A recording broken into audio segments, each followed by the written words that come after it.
পলিথিনের ব্যবহার বন্ধে গত ২ মাসে দেশব্যাপী ২১৬টি মোবাইল কোর্ট পরিচালনা করা হয়েছে। এসব অভিযানে ৪৩৮টি প্রতিষ্ঠানকে প্রায় ২৮,৭৩,৩০০ টাকা জরিমানা এবং ৫৯,৯৫৯ কেজি পলিথিন জব্দ করা হয়েছে।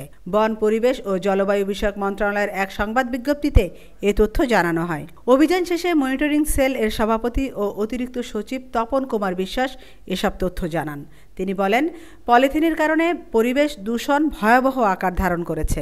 এটি নদী খালের প্রবাহ বাধাগ্রস্ত করছে এবং মাটির উর্বরতা নষ্ট করছে।